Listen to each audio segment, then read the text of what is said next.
Hello, कैसे हैं आप सब। तो आज हमारा अध्याय 4 स्टार्ट होगा, द्विघात समीकरण। स्टार्ट करते हैं आज हमारा जो नया चैप्टर है, द्विघात समीकरण। सबसे पहले मैं थोड़ा इसका परिचय बता देता हूँ, द्विघात समीकरण क्या होती है। द्विघात समीकरण क्या होती है, द्विघात समीकरण, इसके बारे में हम थोड़ा सा जानेंगे, इसका परिचय। जैसे इस प्रकार कोई 3x² + 5x + 2 ये लिखा हुआ है, तो क्या ये एक द्विघात समीकरण है या फिर 3x² + 5x + 2 = 0। तो यहाँ पे क्या होगा हमारा, अगर यहाँ बराबर में कुछ नहीं दे रखा तो इसे हम क्या बोलेंगे, ये एक द्विघात बहुपद होगा। क्या होगा, द्विघात बहुपद। द्विघात क्यों, क्योंकि दो घात है इसलिए क्या होगा, द्विघात बहुपद। बराबर में 0 नहीं दिया, अगर इसी द्विघात बहुपद के बराबर में 0 दे दिया तो इसे हम क्या बोलेंगे, द्विघात समीकरण। तो अब हम इस पाठ में जो भी दो घात वाली समीकरण है इसके बारे में पढ़ेंगे। तो इसमें क्या होगा, x की घात 2 है इसलिए इसको द्विघात बोलते हैं, और अगर बराबर में 0 आ गया तो क्या कहलाएगा, द्विघात समीकरण। यहाँ पे अगर हमें कुछ प्रश्न इस प्रकार आएंगे कि x की अधिकतम घात जब हमसे पूछें, x की अधिकतम घात, तो जो द्विघात समीकरण देखेंगे हम, इसमें x की अधिकतम घात कितनी है, 2। तो हमारा आंसर क्या होगा, 2। अब इस प्रकार जब ऐसी समीकरण आएगी तो उनका एक व्यापक रूप लिखेंगे हम। कैसे, ax² + bx + c = 0। ये क्या है, हमारा जो भी द्विघात समीकरण है उनका क्या रहेगा, एक व्यापक रूप यानी जनरल फॉर्म। इस प्रकार की हमारी द्विघात समीकरण बनेगी। जहाँ हमें द्विघात समीकरण बनाना होगी, सबसे पहले क्या होना चाहिए उसमें, x² फिर x + c = 0। a b c ये क्या होंगे, हमारे संख्याओं होंगे। जैसे यहाँ पर अगर हम देखें, जहाँ अगर ये व्यापक फॉर्म है तो इसमें हमें ये ध्यान रखना है कि a बराबर नहीं होना चाहिए 0। क्या, यहाँ पर a की जगह 0 नहीं होना चाहिए। अगर 0 होगा तो 0 का x² में गुणा करेंगे 0 बन जाएगा, तो द्विघात समीकरण नहीं रहेगी। तो हमें हमेशा ध्यान रखना है कि a के बराबर 0 नहीं होगा। आगे देखेंगे हम, जब इसकी तुलना हम करेंगे तो अगर हमें अचर पद निकालना है तो इस व्यापक रूप में अचर पद क्या होगा, c की जगह हमारे इसमें क्या आएगी, संख्याएं दी होगी। हमें पूछा जाए कि x² का गुणांक, जब हम तुलना करेंगे व्यापक समीकरण से तो x² का गुणांक क्या होगा, x² है, इसका गुणांक पूछा तो इसके पास में क्या है, a क्या होगा इसका, x² का गुणांक। आगे पूछा जाए x का गुणांक, तो x का गुणांक क्या होगा, हम देखेंगे x, इसके पास में क्या लिखा है, b, तो यहाँ पे कोई संख्याएं होगी तो वो क्या कहलाएगी, x का गुणांक। क्या आएगा यहाँ पर, b। यहाँ तक आया समझ में। अब जैसे हमने लिखा कि a बराबर 0 नहीं होना चाहिए, अगर इसी समीकरण में हम ऐसा लिख दें या दूसरी समीकरण ले लें कि 0x² + 5x - 3 = 0, और हमसे पूछा जाए कि क्या ये 0x² + 5x - 3 = 0 द्विघात समीकरण है, तो हम कहेंगे कि यहाँ पर जो a का मान है जब हम इससे तुलना करते हैं तो a बराबर कितना आता है, 0, b बराबर कितना है, 5, c बराबर कितना है, -3। तो हमें यहाँ पे a बराबर 0 आ गया, और हमारे जो व्यापक रूप है उसमें क्या कहा था कि यहाँ पर x² का गुणांक जो है वो 0 नहीं होना चाहिए। तो ये क्या होगा, यह एक द्विघात समीकरण नहीं है। यहाँ तक आया कि हम द्विघात समीकरण की पहचान कैसे करेंगे, जो x² का गुणांक है वो 0 नहीं होना चाहिए। तो यहाँ से हम तुलना करेंगे तो a बराबर कितना आ रहा, 0, b बराबर क्या है, 5, और c बराबर क्या है, -3।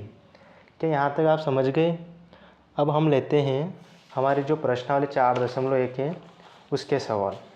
क्या है प्रश्नावली 4.1, प्रश्नावली 4.1 का पहला सवाल है कि जांच कीजिए कि क्या निम्न द्विघात समीकरण है। यहाँ पर कुछ समीकरणें दी हुई है, अब हमें इनको देखना है कि द्विघात समीकरण है कि नहीं है।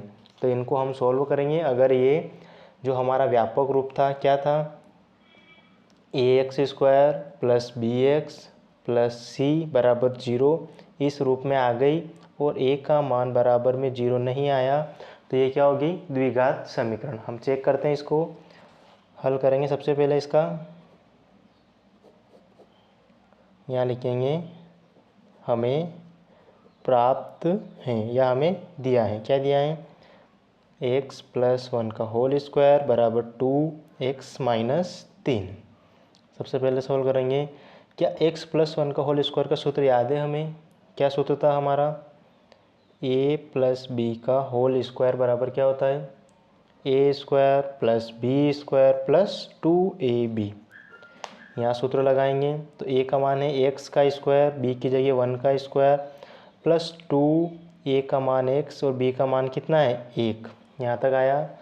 आगे हम चलेंगे, इस 2 का गुणा x में करेंगे तो 2x, 2 का गुणा 3 में होगा तो 2 तिया 6, माइनस का आएगा 2x माइनस 6। आगे देखेंगे, यहाँ बन गया x स्क्वायर प्लस 1 का स्क्वायर 1 प्लस 2x इंटू 1 क्या होगा 2x बराबर 2x माइनस 6। आगे क्या करेंगे हम, x वाली संख्याएं सभी पास में लिखेंगे तो x स्क्वायर प्लस 2x और ये 2x जब इधर आएगा तो माइनस का हो जाएगा प्लस 1a, इस माइनस 6 को इधर लाएंगे तो क्या होगा प्लस का 6 बराबर 0।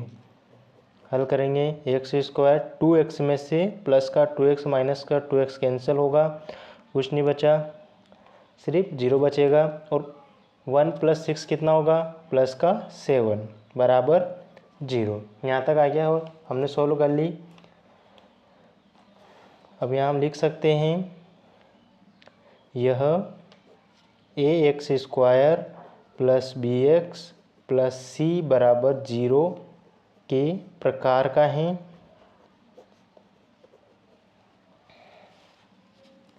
अतः x स्क्वायर प्लस 7 बराबर 0 एक द्विघात समीकरण है।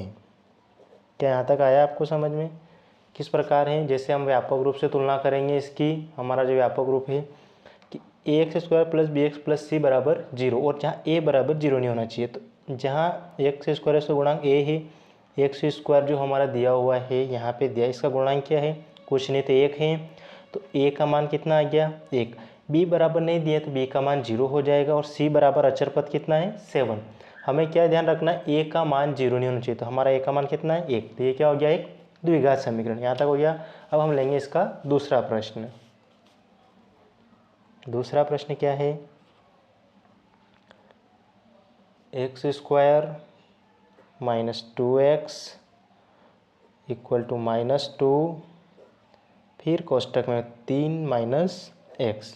इसको सोल्व करना है, ये सोल्व करेंगे, हल करें। सबसे पहले क्या होगा, यहाँ पे तो इसको ऐसा कैसे आ जाएगा, -2 का गुणा 3 में करेंगे तो कितना आएगा, माइनस प्लस माइनस 2 तिया 6, माइनस का गुणा फिर माइनस में प्लस, 2 का गुणा x में होगा तो 2x। यहाँ तक आ गया। अब क्या करेंगे, सारी संख्या एक तरफ लेंगे, एक्स स्क्वायर माइनस 2x, ये प्लस का 2x इधर आएगा माइनस का हो जाएगा, -6 जो है इसको हम इधर लाएंगे तो क्या होगा प्लस का 6, इधर क्या बचा 0। आगे सोल्व करेंगे, x square minus 2x minus minus minus 2x और 2x कितने होंगे माइनस के 4x प्लस 6 बराबर 0। क्या हो गया है ये हमारे, यह ax square plus bx plus c बराबर 0 के प्रकार का है। लिख सकते हैं हम इसको ऐसा, जैसे ax स्क्वायर है तो a का मान कितना आएगा 1, bx है तो b का मान कितना है 4, c का मान कितना रहेगा 6। तो ये क्या हो गया हमारा एक द्विघात समीकरण है। अतः x square minus 4x plus 6 बराबर 0 एक द्विघात समीकरण है। यहाँ तक हो जाएगा हल। अब क्या लेंगे हम, अगला प्रश्न। जो अगला प्रश्न क्या है, प्रश्न क्रमांक 3। x माइनस 2 x प्लस 1 बराबर में है x माइनस 1 x प्लस 3। हल करेंगे इसको। क्या करेंगे, सबसे पहले इन दोनों का गुणा करेंगे।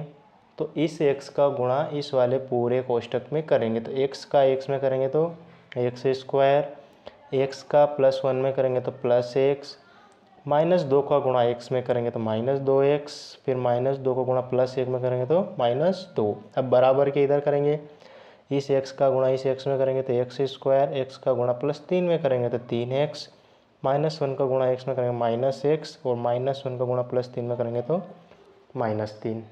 यहाँ तक हो गया। क्या कोई संख्या हम यहाँ से इसको घटा सकते हैं। x minus 2x, minus 2x में से एक x गया क्या आएगा, माइनस का x माइनस 2। इधर देखेंगे x square, 3x minus x, plus का 3x में से माइनस एक्स गया तो प्लस का 2x माइनस 3। अब क्या करेंगे, सारी संख्या एक तरफ लेंगे, एक्स स्क्वायर माइनस एक्स, चाहे तो इसे लिख दो माइनस 2, ये इधर आएगा तो माइनस एक्स स्क्वायर, प्लस का 2x इधर आएगा तो माइनस का 2x, माइनस का 3 इधर आएगा तो प्लस का 3, बराबर में कितना है 0। हल करेंगे आगे इसको। एक्स स्क्वायर, यहाँ देखेंगे आप एक्स स्क्वायर है और माइनस का एक्स स्क्वायर, प्लस का और माइनस का कैंसिल हो जाएगा। माइनस एक्स और माइनस 2x कितने होंगे, माइनस के 3x, माइनस का x और माइनस का 2x minus 3x, minus 2 plus 3, minus का 2 और प्लस का 3 कितना होगा, प्लस का 1, बराबर 0। हम चाहें तो यहाँ समीकरण में पूरी में माइनस का गुणा करेंगे, क्या होगा, ये माइनस का है तो प्लस का हो जाएगा, ये प्लस का है तो माइनस का 1, बराबर 0। अब हम इसकी तुलना करेंगे कि यह क्या ax square plus bx plus c बराबर 0 इसके प्रकार का है। तो हम देखेंगे एक्स स्क्वायर ही नहीं है तो ये इसके प्रकार का नहीं होगा, क्योंकि इसमें a का मान कितना है, जब एक्स स्क्वायर नहीं तो a का मान क्या आ गया 0। तो यह इसके प्रकार का क्या होगा, नहीं है, x square plus b x plus c प्रकार का नहीं है। यहाँ तक आया। आगे क्या होगा अगर ये नहीं है तो, अतः हमारा 3x माइनस 1 बराबर 0 एक द्विघात समीकरण नहीं होगा, एक द्विघात समीकरण नहीं है। यहाँ तक हो जाएगा हल। नहीं, अब अगला प्रश्न ये आ गया समझ में, देखते हैं हम इसका अगला प्रश्न। चौथा सवाल देखेंगे, क्वेश्चन नंबर 4। क्या है, x माइनस 3 2x प्लस 1 बराबर में क्या है, x और x प्लस 5।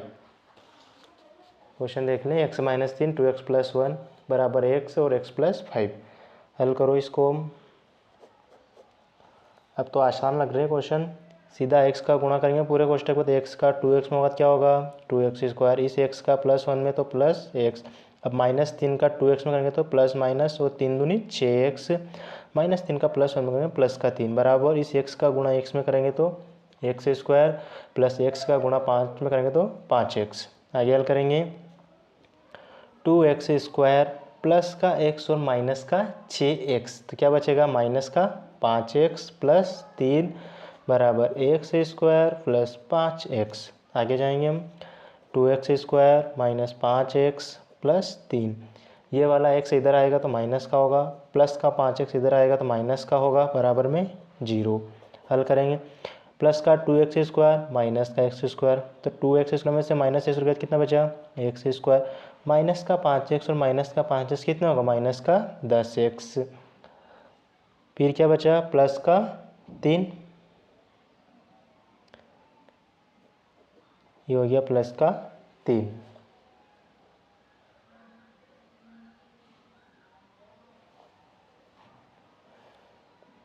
सॉरी, यहाँ -3 का जो गुणा हमने +1 में करा था क्या आएगा, -3। सब जगह क्या होगा, -3 होगा, क्योंकि -3 का गुणा +1 में होगा तो -3 आएगा। यहाँ क्या होगा, माइनस बराबर में क्या है, 0। तो यह क्या ax² + bx + c बराबर 0 के प्रकार का है, तो बिल्कुल है। x² की जगह x², a का मान कितना है यहाँ पे 1, b का मान -10, c का मान -3 बराबर 0 के प्रकार का है। अतः हम लिख सकते हैं अब x² - 10x - 3 बराबर 0 एक द्विघात समीकरण है। हो गया यहाँ तक। क्या अगले प्रश्न लें अब। अगला प्रश्न हम लेंगे 7वां क्वेश्चन करा देता हूँ मैं, बाकी आप देखेंगे बीच वाले 2 प्रश्न।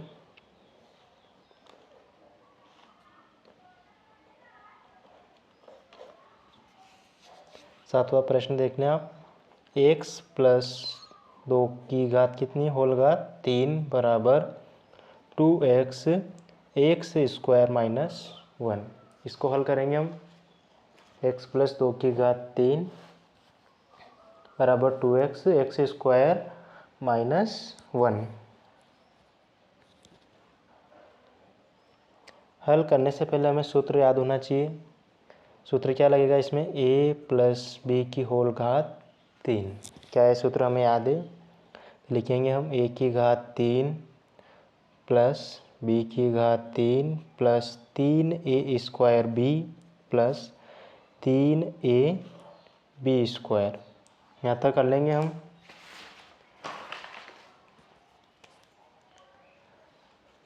कितना आएगा, 3a² + 3ab²। यहाँ लगाएंगे सूत्र। अब a की जगह क्या है, x, तो इसको हल करेंगे हम। a की घात 3 यानी x की घात 3 + b की घात 3 यानी 2 की घात 3 + 3a का मान कितना है, a² यानी x², b का मान कितना है 2 + 3a का मान कितना है x, b² यानी 2 का स्क्वायर। अब बराबर के इधर क्या होगा, 2x है, तो इसका गुणा डायरेक्ट हम इसमें करेंगे।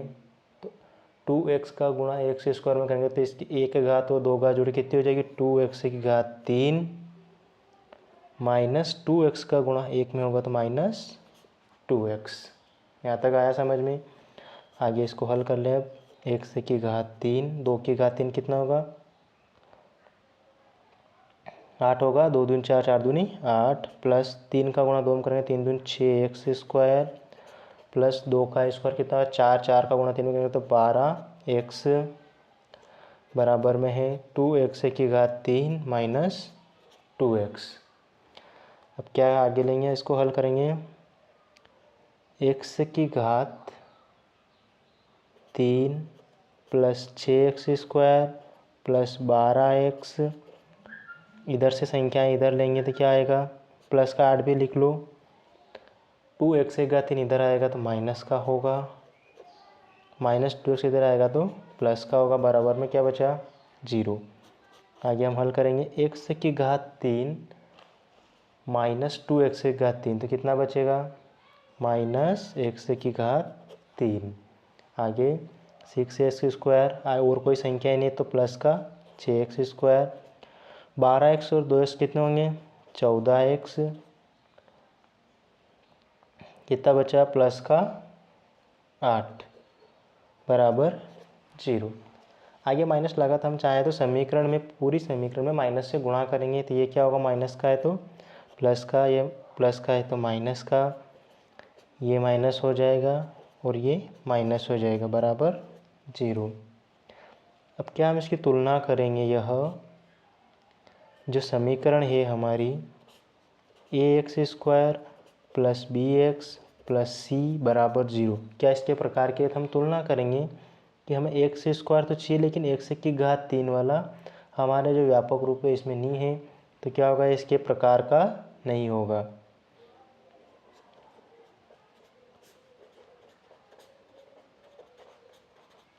हमें इस रूप में चाहिए x square plus b x plus c, यानी एक्स की घात 2 होनी चाहिए और ए का मान 0 नहीं होना चाहिए।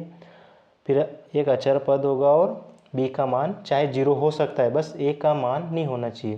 तो हम लिख सकते हैं कि यह, अतः जो हमारी समीकरण है एक्स की घात 3 minus 6x square minus 14x minus 8 बराबर 0 एक द्विघात समीकरण नहीं है। एक द्विघात समीकरण नहीं है। क्या यहाँ तक हल हो गया? लास्ट क्वेश्चन है जो हमारा आखिरी वाला, उसको आप ट्राई करें। और चैनल पर नए हैं तो इसको क्या करना, हमें सब्सक्राइब करना है और वीडियो अगर अच्छी लगी तो उसको लाइक करना है। Thank you.